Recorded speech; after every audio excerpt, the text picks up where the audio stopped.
Oppana is a traditional dance performed for Muslim weddings. Our next item is an Oppana with a little modern twist to it. This Oppana has been choreographed by Mr. Siraj Alapi.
മധുവർണ്ണ പൂവല്ലേ നറുനീലാ പൂമോളല്ലേ മധുരപ്പാതീനേഴിൽ ലങ്കി മാറിയുന്നോളെ ലങ്കി മാറിയുന്നോളെ ലങ്കി മാറിയുന്നോളെ ലങ്കി മാറിയുന്നോളെ ലങ്കി മാറിയുന്നോളെ മധുവർണ്ണ പൂവല്ലേ നറുനിലാ പൂമോളല്ലേ മധുരപ്പാതീനേഴിൽ ലങ്കി മാറിയുന്നോളെ ലങ്കി മാറിയുന്നോളെ ലങ്കി മാറിയുന്നോളെ ലങ്കി മാറിയുന്നോളെ ലങ്കി മാറിയുന്നോളെ.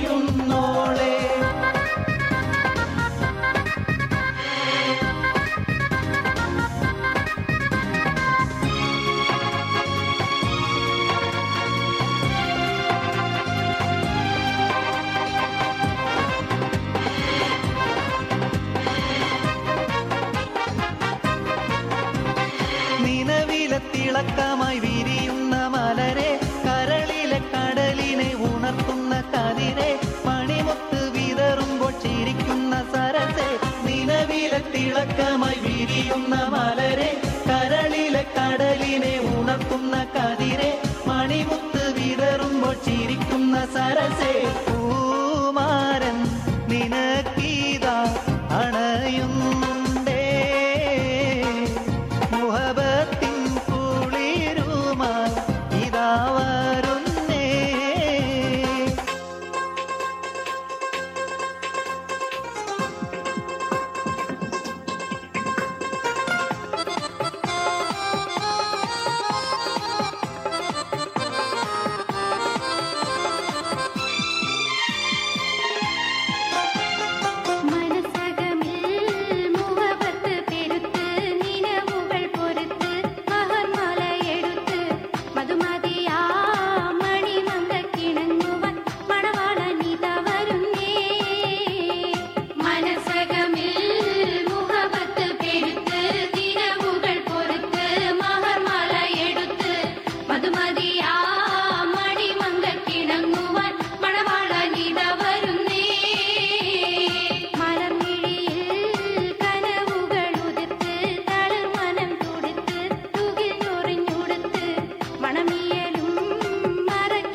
laughter is said to be the best medicine. It is said to heal the mind and relax the body. Next, we have Mr. Rajesh Tiruvambadi and Baiju to help us ease a little out. വഴിയരികിൽ പതിനല്ലായി ചിരിച്ചു നോക്കുമ്പയ്യു അടി കിട്ടിയാൽ ഓടയ്ക്കുള്ളിൽ കിടന്നുറങ്ങുമ്പയ്യു അയ്യപ്പ വൈജു അയ്യപ്പ വൈജു അങ്ങനെ സംസാരിക്കില്ല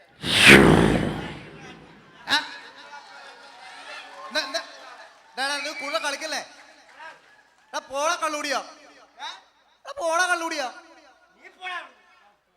എന്തുവാടാ ചുമ്മാ സംസാരിക്കല്ലേ കള്ളൂടിയൻ. ഓ അവന്റെ വർത്താനം കേട്ടൊന്നും അവൻ പാലാ കുടിക്കുന്നു റാസ്കൂൾ നിന്നെപ്പോലെ സാമാന്യ ജോളിഫിക്കേഷനുള്ള ആളാ ഞാൻ കേട്ടാ.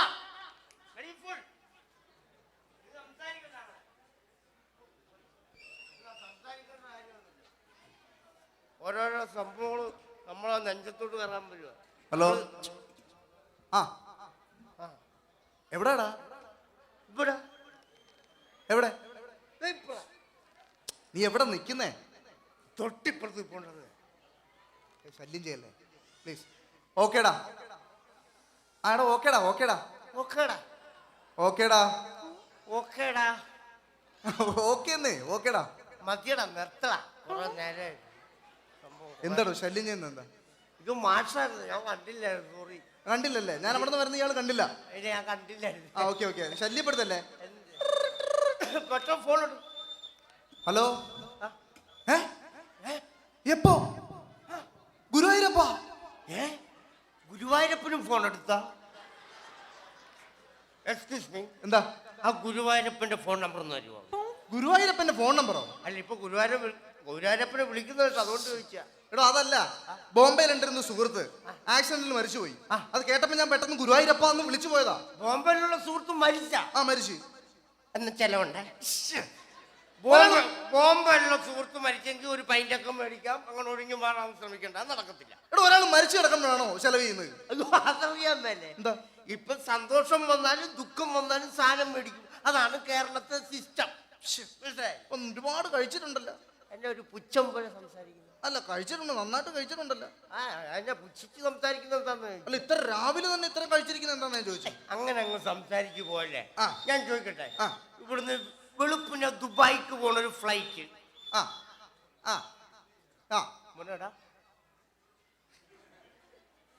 Disturb okay. ഹലോ, ഇപ്പൊ ദുബായിക്ക് പോണ ഒരു ഫ്ലൈറ്റ്, അത് പറക്കണമെങ്കിൽ ഇന്ധനം വേണ്ടേ? ആ വേണം. തിരുവനന്തപുരത്തിന് പോണ ഒരു കാറ്, അത് മൂവ് ചെയ്യണമെങ്കിൽ ഇന്ധനം വേണ്ടേ? വേണം വേണം. എന്ന് പറഞ്ഞ എനിക്ക് മൂവ് ചെയ്യാൻ ഞാൻ ഇച്ചിരി ഇന്ധനം അടിച്ചു. അല്ല ഇനിയിപ്പോ തെറ്റെന്താ? അല്ല ഇത്രയും കഴിച്ചുകൊണ്ട് എങ്ങോട്ടാ പോകുന്നത്? അത് എന്നാന്നറിയാം, എന്റെ വീട്ടിലെ കറണ്ട് ചാർജ് അടക്കാത്ത കാരണം അവന്മാരെ പീസൂരി കളഞ്ഞതേ. അപ്പൊ അതിന്റെ കറണ്ട് ചാർജ് കൊണ്ട് അടയ്ക്കാം, ഇലക്ട്രിസിറ്റി ബോർഡ് വരെ പോവാ. ഇവിടെ കള്ളു കുടിച്ചോണ്ടാണോ ഒരു സർക്കാർ ഓഫീസിലോട്ട് ചെല്ലുന്നത്? എന്നെ കള്ളു കുടിച്ചോണ്ട് തന്നെ അവരെന്നെ സ്വീകരിക്കത്തില്ല കറണ്ട് ചാർജ്. ഇവിടെ കള്ളു കുടിച്ചോണ്ട് സർക്കാർ ഓഫീസിൽ പോകാൻ പാടില്ല, മനസ്സിലായില്ലേ? കള്ളു കുടിച്ചോണ്ട് ഓഫീസിൽ പോകാൻ പാടില്ല, കള്ളു കുടിച്ചോണ്ട് സർക്കാർ ഓഫീസിൽ പോകാൻ പാടില്ലെന്ന്. ഓ, സർക്കാരിന് വെള്ളത്തിൽ നിന്ന് കറണ്ട് ഉണ്ടാക്കാം, വെള്ളം അടിച്ചോണ്ട് കറണ്ട് ചാർജ് അടക്കാൻ പോകാൻ വരാം. അതെന്നെ അങ്ങനെ സംസാരിക്കരുത്. ഞാനൊരു കാര്യം ചോദിക്കട്ടെ, ഇവിടെ ഡ്യൂട്ടി സമയത്തും വെള്ളം അടിക്കുന്ന ഉദ്യോഗസ്ഥന്മാരൊക്കെ എനിക്കറിയാം. ഡ്യൂട്ടി സമയത്ത് വെള്ളം അടിക്കുന്ന ഉദ്യോഗസ്ഥന്മാരോ? അന്ന് അവർക്ക് സസ്പെൻഷൻ ഉറപ്പാ. എന്നാ ഇതുവരെ അവരെ സസ്പെൻഡ് ചെയ്തിട്ടില്ല. ആരാടോ ഡ്യൂട്ടി സമയത്ത് വെള്ളം അടിച്ചിട്ട് ആരാ സസ്പെൻഡ് ചെയ്യാത്തൊന്ന് പറഞ്ഞേ? ആരാണ്? ഈ ഫയർഫോഴ്സുകാരടിക്കുന്നില്ല വെള്ളം, വാട്ടർ അതോറിറ്റിക്കാരടിക്കുന്നില്ല വെള്ളം. അപ്പൊ അവർക്കൊക്കെ വെള്ളം അടിക്കാം, അവരൊക്കെ വലിയ ഉദ്യോഗസ്ഥന്മാര്. നമ്മളിപ്പോ ഇച്ചിരി വെള്ളം അടിച്ചപ്പോൾ അത് തെറ്റായിപ്പോയി. എടോ ആ വെള്ളമടി അവരുടെ ഡ്യൂട്ടിയാണ്. ആ വെള്ളമടി അവരുടെ ഡ്യൂട്ടിയാണെങ്കിൽ ഈ വെള്ളമടി എന്റെ ഡ്യൂട്ടിയാണ്. This is my job. എടോ താൻ ഇങ്ങനെ വെള്ളം അടിച്ച് ഇപ്പൊ തന്നെ പോയിട്ട് കറണ്ട് ചാർജ് അടയ്ക്കേണ്ട യാതൊരുവിധ കാര്യമില്ല. നമ്മൾ ഈ കറക്റ്റ് ആയിട്ട് പോയി കറണ്ട് ചാർജ് അടയ്ക്കുന്ന ഒരു കാര്യമില്ല. നമ്മൾ കൊണ്ട് കറണ്ട് ചാർജ് അടച്ചിട്ട് നമ്മൾ തിരിച്ച് വീട്ടിൽ വന്ന് നമ്മൾ സ്വിച്ചിട്ട് ബൾബ് കത്തുമ്പോൾ ബൾബ് എങ്ങനെയാ കത്തുന്നത്? ഒരുമാതിരി മങ്ങിയല്ലേ കത്തുന്നേ? അതവരെ കുറ്റം പറഞ്ഞിട്ട് കാര്യമില്ല.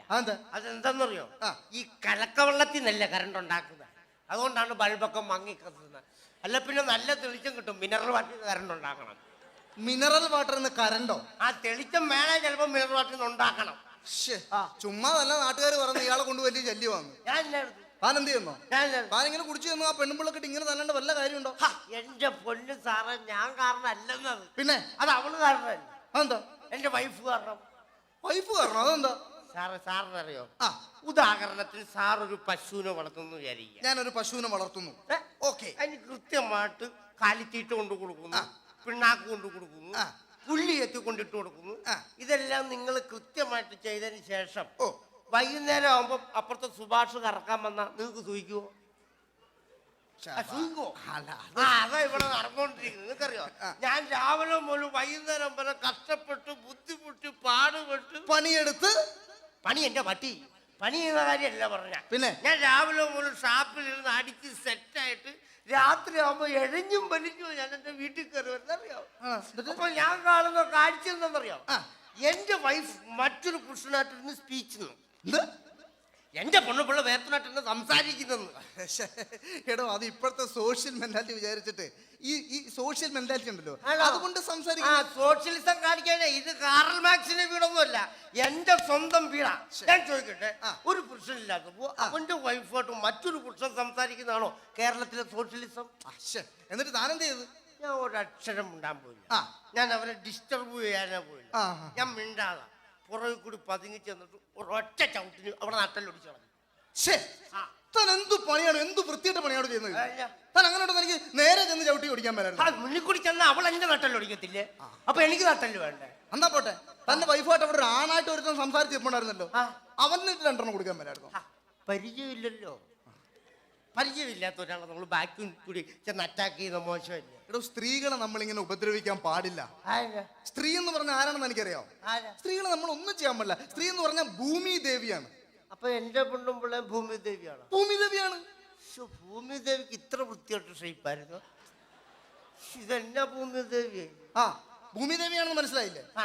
എടോ, സ്ത്രീകളെ നമ്മൾ ഒന്നും ചെയ്യാൻ പാടില്ല. ഒന്നാമത്തെ കാര്യം, താൻ ടിവിയും കാണത്തില്ല, ഒന്നും കാണത്തില്ല, സിനിമയും കാണത്തില്ല. ഈ ടി വി കാണണം, സീരിയൽ കാണണം. സ്ത്രീയെ കുറിച്ച് അറിയണമെങ്കിൽ, യഥാർത്ഥ സ്ത്രീ എന്താണെന്ന് അറിയണമെങ്കിൽ സീരിയൽ കാണണം. സീരിയൽ എന്നും പറഞ്ഞു കുറെ സ്ത്രീകൾ ഇറങ്ങിയിട്ടുണ്ട്. ഒരുത്തിനെ സ്നേഹിക്കുന്നു, മറ്റൊരുത്തിനെ വിവാഹം കഴിക്കുന്നു, വേറൊരുത്തിന്റെ കൊച്ചിനെ പ്രസവിക്കുന്നു. സീരിയലിന്റെ പേര് പതിവ്രത. വെല്ല ചേർച്ചുള്ള സാധനമാണ്. ഇവർക്ക് എന്തു ആകാമെന്നാണ് ഇവരുടെ വിചാരം. താൻ അങ്ങനെ സ്ത്രീകളെ ഇങ്ങനെ താറടിച്ച് സംസാരിക്കരുത്. സ്ത്രീകളെ ഇങ്ങനെ ആക്ഷേപിച്ച് സംസാരിക്കരുത്. സ്ത്രീകൾ ഉണ്ടെങ്കിൽ, സ്ത്രീകൾ പ്രസവിച്ചെങ്കിൽ മാത്രമേ അടുത്ത തലമുറ പോലും ഉണ്ടാകുകയുള്ളൂ. അതിന് പുരുഷന്റെ സഹകരണവും കൂടി വരണം. അല്ല അവര് വൺമാറ്റം നടത്തിയാ പോരാ. പുരുഷന്മാരെ അങ്ങോട്ട് തരം താഴ്ത്തി സംസാരിക്കുന്നത്. താൻ പേപ്പർ വായിക്കുന്ന ആളാണോ? എത്രയോ ഭർത്താക്കന്മാരുടെ വീട്ടിൽ എത്ര സ്ത്രീകൾ സ്റ്റൗ പൊട്ടി മരിക്കുന്നു, ഗ്യാസ് പൊട്ടി മരിക്കുന്നു. എവിടെയെങ്കിലും ഒരു പുരുഷൻ, മനസ്സിലായില്ലേ, ഒരു പുരുഷൻ സ്റ്റൗ പൊട്ടിയോ ഗ്യാസ് പൊട്ടിയോ മരിക്കാറുണ്ടോ? ഞാൻ അങ്ങനെയാണ്. ഞാനൊരു കാര്യം ചോദിക്കും, എത്ര ആണുങ്ങൾ തെങ്ങന്ന് വീണ് മരിക്കുന്നു, എത്ര ലൈബാന്മാര് പോസ്റ്ററിൽ ഇരുന്ന് കറണ്ട് അടിച്ച് മരിക്കുന്നു, എത്ര ആനപ്പാപ്പന്മാരെ ആന ചവിട്ടിക്കൊന്നിരിക്കുന്നു. ഇന്ന് വരെ ഏതെങ്കിലും ഒരു ആന പാപ്പിയെ ആന ചവിട്ടി കൊന്നിട്ടുണ്ടോ? ഇല്ലല്ലോ. പിന്നെ സാറ് പെണ്ണുങ്ങളുടെ സൈഡ് കുടിച്ച് സംസാരിക്കും. നിർത്തി, അതൊക്കെ നിർത്തി. ഈ മക്കളെന്ന് പറഞ്ഞ ആരാ? മക്കളെന്ന് പറഞ്ഞാ എന്റെ തന്തയൊന്നും ഇല്ലല്ലോ. എടോ, അതല്ല. പിന്നെ ഈ മക്കളെന്ന് പറഞ്ഞ ആരാ? നമുക്ക് ഈശ്വരൻ തരുന്നതാണോ? ഇന്നൊക്കെ ഈശ്വരൻ തന്നായിരിക്കും. ഞാൻ എന്റെ പിള്ളേരെ വളരെ കഷ്ടപ്പെട്ടുണ്ടാക്കിയ ആണല്ലോ. നമ്മൾ കഷ്ടപ്പെടാൻ ദൈവത്തിന് മാത്രം കറിച്ചു. അതെല്ലാം ഓക്കെ ആണല്ലോ. എന്നിട്ട് ഈ പിള്ളേരെ എന്തിനാണോ ഇങ്ങനെ എടുത്ത് ഉപദ്രവിക്കുന്നത്? എന്റെ പൊന്നു ചേട്ടാ, എന്റെ മോനെ തല്ലുന്നതിന് എന്തെങ്കിലും കാരണമില്ല ഞാൻ അവന് തല്ലുവോ? എന്ത് കാരണം? ചേട്ടനറിയോ, ഒരു ദിവസം അവൻ വീട്ടിലോട്ട് വന്നപ്പോ ഞാൻ ചോദിച്ചു, സുമേഷേ നീ എവിടെ പോയിട്ട് വരാന്ന് ചോദിച്ചു. അപ്പൊ അവൻ പറഞ്ഞു അവൻ അമ്പലത്തിൽ പോയെന്ന്. അമ്പലത്തിൽ പോകുന്ന ഒരു നല്ല കാര്യമല്ലേ? ആയിക്കോട്ടെ, അമ്പലത്തിൽ പൊക്കോട്ടെ. ഞാൻ ചോദിച്ചു നീ ഇന്ന് അമ്പലത്തിൽ പോകേണ്ട കാര്യം എന്താന്ന് ചോദിച്ചു. അവൻ പറഞ്ഞെന്താ, അവൻ അമ്മയുടെ പേര് പുഷ്പാഞ്ജലി കഴിക്കാൻ പോയെന്ന്. ഇവിടെ കുളിച്ചൊരുങ്ങി രാവിലെ അമ്മയുടെ പേരിൽ ഒരു പുഷ്പാഞ്ജലി കഴിക്കുന്നതിൽ എന്താ തെറ്റ്? ആയിക്കോട്ടെ, അമ്മയുടെ പേര് അവൻ പുഷ്പാഞ്ജലി കഴിച്ചോട്ടെ. പക്ഷെ ഇത് കേൾക്കുമ്പോ അച്ഛനായിട്ടുള്ള എനിക്കൊരു ഫീലിങ്സ് ഉണ്ടാകത്തില്ല. ശരിയാണ്, തനിക്ക് ഫീലിങ്സ് ഉണ്ടാവും. അപ്പൊ ഞാൻ ചോദിച്ചും പോലെ നീ അമ്മയുടെ പേര് പുഷ്പാഞ്ജലി കഴിച്ചു സമ്മതിച്ചു, നീ അച്ഛന്റെ പേരിൽ എന്ത് കഴിച്ചു പറഞ്ഞെന്താന്നറിയാം? എന്താ? എന്റെ പേരിൽ അപ്പുറത്തെ രായപ്പഞ്ചേട്ടന്റെ കടയിൽ പോയി 300 പുട്ടും 2 ബീഫ് കറിയും കഴിച്ചെന്നു. കാലവൻ നിലത്തടിക്കണ്ടവന്. അവൻ എനിക്ക് ചെലവുണ്ടാക്കിയിട്ട് വന്നിരിക്കുന്ന. അതൊക്കെ പോട്ടെ, എന്റെ ഒരു ഉപദേശമാണ്. താൻ ഇങ്ങനെ കുടിച്ച് കൂത്താടി നടന്നാണ്ടല്ലോ, അവസാനം തനിക്ക് എഴുന്നേറ്റ് നടക്കാനും മേലാതെ തന്റെ സംസാര ശേഷിയും നഷ്ടപ്പെട്ടു. മാഷൊരുമാതിരി ചങ്കിക്കൊള്ളുന്ന വർത്താനം പറയല്ലോ കേട്ടോ. എന്താ മാഷിന് എന്നെ കുറിച്ച് അറിയാൻ പാടില്ലാത്ത? അയ്യോ, പ്രയാസം പോട്ടെ പോട്ടെ പോട്ടെ. കൊച്ചു നാളിൽ എനിക്ക് സംസാര ശേഷിയില്ല, എഴുന്നേറ്റ് നടക്കാൻ പോലും പറ്റാത്ത ഒരു കാലഘട്ടം ഉണ്ടായിരുന്നു. അയ്യോ, ദേ പോട്ടെ. ഭാഷ അതൊന്നും എന്നെ ഓർമ്മിപ്പിക്കരുത്. ബൈജു, ഞാൻ അറിയാണ്ട് പറഞ്ഞാണ്. പോട്ടെ, ക്ഷമിക്ക്, എന്നോട് ക്ഷമിക്ക്. ഞാനൊരു മാഷല്ലേ, എന്നോട് ക്ഷമിക്ക്. പിന്നെ ഇവിടെ നോക്കിയേ, പിന്നെ ഇത് എവിടെ കൊണ്ട് ചികിത്സിച്ച് ഭേദപ്പെടുത്തി ഇങ്ങനെ നടക്കാനുള്ള അതൊക്കെ എങ്ങനെ ചികിത്സിച്ചോ? ആ. ആര് ചികിത്സിച്ചു? ബൈജു, അത് ചികിത്സിച്ചൊന്നുമല്ല. പിന്നെ അതൊരു 1.5-2 വയസ്സായപ്പോ ഇങ്ങനെ എഴുന്നേറ്റ് നടക്കാൻ തുടങ്ങി, പിച്ച വെച്ചുകൊണ്ട് അഡ്ജസ്റ്റ് ചെയ്ത് അങ്ങ് സംഭവം പോയി. ഇവിടെ 1-2 വയസ്സാകുമ്പോ എല്ലാരും നടക്കും, പിച്ച വെക്കും, സംസാരിക്കും. ആണോ? ഞാൻ വിചാരിച്ചു ഞാൻ മാത്രമുള്ള. താൻ മാത്രമല്ല, താൻ ഇങ്ങനെ കുടിച്ച് കൂത്താടി നടന്നോ? ഇത് ചുമ്മാ അല്ല, കുടിച്ചിട്ട് കണ്ടില്ലേ, കളർ കണ്ടില്ലേ, ഒരുമാതിരി കറുത്ത് കരിമാക്കാനെ പോലെ. അയ്യേ, എന്തൊരു കോലോട് ഇത്. കുടിച്ച് കുടിച്ച് തന്റെ ഷേപ്പേ മാറി. മിണ്ടാകൂ. എന്താ അതെന്നാന്ന് പറയാ ഞാൻ കറുത്തുപോയ? എന്താ? അത് പണ്ടൊരു നേഴ്സ് എന്നെ ചതിച്ച. നേഴ്സ് ചതിച്ചോ? ആ. എങ്ങനെ? എന്റെ പൊന്നും മാഷെ, ആ. ഒരു ഹോസ്പിറ്റലിൽ ആ. എന്റെ അമ്മ എന്നെ പ്രസവിച്ച് ഒരു ബെഡേ കിടക്കുന്നു. ഓക്കെ. തൊട്ടപ്പുറത്തെ ബെഡിൽ വേറൊരു ചേച്ചി വേറൊരു കൊച്ചിനെ പ്രസവിച്ച് കിടക്കുന്നു. ആ. എന്റെ അമ്മ പ്രസവിച്ച കൊച്ചിനെ ഒന്ന് കാണണം. എന്നെ അടിപൊളി കൊച്ചാന്നറിയാം. അതെ. നല്ല വെളുത്ത് കുട്ടപ്പനായിട്ടൊരു പടക്കം കൊച്ചി. അടിപൊളി. ഇങ്ങനെ ചോര തൊട്ടെടുക്കുക, അതുപോലെ വെളുത്തിങ്ങനെ ഭയങ്കര രസമാണ്. Okay okay. ആ. തൊട്ടപ്പുറത്തെ ബെഡിൽ കിടക്കുന്ന ചേച്ചി പ്രസവിച്ച കൊച്ചില്ലേ, ആ. ഇങ്ങനെ മെനക്കെട്ട പിള്ളേരുണ്ട്. എന്ത് കൊച്ചാത്, ആണല്ലേ? ഭയങ്കര വൃത്തികെട്ട ഒരു സാധനം. ആ. ഒരു മറ്റേ ടാറുംപാട്ട മുക്കിയെടുത്ത് കണക്ക് കറുത്തിരുണ്ട്. എനിക്കറിയാൻ മേല. ആ, ആ ചേച്ചിക്ക് പോലും ഇഷ്ടമല്ല ആ കൊച്ചിനെ. അത് ശരിയാ. അതുപോലത്തെ ഒരു വൃത്തികെട്ട കൊച്ചു. ആ. ഒരു ദിവസം ഈ ചേച്ചിക്കൊക്കെ പൈസ ഒക്കെ ഉള്ള ടീമാണ്, നല്ല സെറ്റപ്പ് ഉള്ളവർ. ആ. അവർ ഈ നേഴ്സിന് പൈസ കൊടുത്തിട്ടുണ്ടോ? കൊടുത്തു കാണും.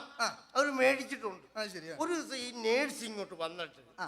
എന്റെ അമ്മയുടെ അടുത്ത് കിടന്ന ആ വെളുത്ത കൊച്ചിനെ എടുത്ത് ആ ചേച്ചിയുടെ അടുത്ത് കിടത്തിയിട്ട് ആ ചേച്ചിയുടെ അടുത്ത് കിടന്ന കറുത്ത കൊച്ചിനെ അടുത്ത് എന്റെ അമ്മയുടെ അടുത്ത് കിടത്തി. ശരിക്കും മറ്റേ കൊച്ചാ ഞാൻ. ആ, ഈ നേഴ്സ് എടുത്ത് മാറ്റിക്കൊണ്ടാണ് ഞാൻ കറുത്തു പോയത്. അല്ലാതെ ഞാൻ ഇപ്പോഴും വെളുത്തിരുന്നേനെ, അറിയോ? ആ, ചതിവല്ലേ അവര് കാണിച്ചത്. വെള്ളം അടിച്ചിട്ട് ചുമ്മാ വിവരക്കേട് പറയാ. സത്യമാണ്. ആ സത്യമാണ്, സമ്മതിച്ച്. എടാ, തനിക്കറിയാം, തന്റെ മക്കൾ പഠിക്കുന്ന സ്കൂളിലെ മാഷാണ് ഞാൻ, അറിയില്ലേ? എത്ര നാളായിട്ട് പറയാടോ തന്നോട് ആ സ്കൂളിലോട്ടൊന്ന് വരാൻ? അതിന് ഞാൻ പഠിത്തം നിർത്തിട്ട് കുറെ നാളല്ലേ, പിന്നെ ഞാൻ എന്തിനാ അങ്ങോട്ട് വരുന്നത്? താൻ പഠിക്കാൻ വരുന്ന കാര്യമല്ല, പിന്നെ തന്റെ മക്കളുടെ ശല്യം കൊണ്ടാ താൻ അങ്ങോട്ട് വരാൻ പറഞ്ഞത്. ആ, എന്റെ പിള്ളേരുടെ ശല്യം കാരണം ഞാൻ അങ്ങോട്ട് പറഞ്ഞു വിട്ടു. പിന്നെ അതും പറഞ്ഞ് എന്നെ ശല്യം ചെയ്യില്ല പ്ലീസ്. എന്ത് പിള്ളേരാണപ്പോ അത്? എന്ത് പിള്ളേരപ്പ അത്? കണ്ട, പുള്ളിക്ക് തന്നെ സൂചിക്കുന്നില്ല പിന്നെ പുള്ളിയുടെ മക്കളെ. എടാ, തനിക്ക് അറിയാൻ പറഞ്ഞിട്ടാ, ഇതുപോലെ ഭൂലോക മണ്ടന്മാരായ 2 പിള്ളേര് എന്റെ ജീവിതത്തിൽ അവന്മാര് മണ്ടന്മാരായതുകൊണ്ടാണ് ഞാൻ ആ സ്കൂളിലോട്ട് പറഞ്ഞു വിട്ടത്. അവന്മാര് ബ്രില്യന്റ് ആയിരുന്നെങ്കിലേ ഞാൻ വല്ല ഇംഗ്ലീഷ് മീഡിയത്തിനും പറഞ്ഞു വിട്ടാരാ. പിന്നെ ഇംഗ്ലീഷ് പഠിച്ച് പറഞ്ഞു വിട്ടാ ഇപ്പൊ തന്നെ കളക്ടർ ഐജിയൊക്കെ ആകുമ്പോലെ ചിലപ്പോ പറയാൻ പറ്റുന്നത് ദൈവം അനുഗ്രഹിച്ച കളക്ടർ ഐജിയൊക്കെ ആയിരുന്നിരിക്കും. അത് സാർ അങ്ങനെ പറഞ്ഞിട്ട് കാര്യമൊന്നുമില്ല. എടോ, ഇതുപോലെ മണ്ടന്മാര് കഴിഞ്ഞ പരീക്ഷയ്ക്ക് ക്വസ്റ്റ്യൻ പേപ്പർ കൊടുത്തിട്ട് അതിനകത്ത് വിട്ടുപോയ ഭാഗം പൂരിപ്പിക്കാൻ പറഞ്ഞിട്ട് തന്റെ മക്കളത് ചെയ്തിട്ടില്ല. എന്നെ ക്വസ്റ്റ്യൻ പേപ്പർ കൊടുത്തിട്ട് വിട്ടുപോയ ഭാഗം പൂരിപ്പിക്കാൻ പറഞ്ഞിട്ട് തന്റെ മക്കള് ചെയ്തിട്ടില്ലടോ. ആണോ? നിങ്ങൾ എവിടെ ഈ ക്വസ്റ്റ്യൻ പേപ്പർ അടിക്കാൻ കൊടുത്ത? അത് ഗവൺമെന്റിൽ അടിക്കും. അപ്പൊ ഗവൺമെന്റിനോട് പറയണം വിട്ടുപോയ ഭാഗം പൂരിപ്പിക്കാൻ. അല്ല, എന്റെ മക്കളല്ല ഗവൺമെന്റ് വിട്ടത് പൂരിപ്പിക്കുന്നത്. എടാ, ഗവൺമെന്റ് തെറ്റ് ചെയ്താൽ എന്റെ പിള്ളേർക്ക് കിടക്കാൻ മേലെ. ശരിയാ, ഉള്ള നല്ല ആൻസർ കേട്ടോ. മനസ്സിലായില്ലേ? കണക്ക് ഒരു വക അവനറിയാൻ മേല. മനസ്സിലായില്ലേ? കണക്കെന്ന് പറയുന്നത് ഒരു വക അവനറിയാൻ മേല. അങ്ങനെ സംസാരിക്കുന്നത് എന്താ? ഞാൻ അവനോട് കണക്ക് വെച്ചിട്ട് അവൻ കറക്റ്റായിട്ട് ഉത്തരം പറഞ്ഞു.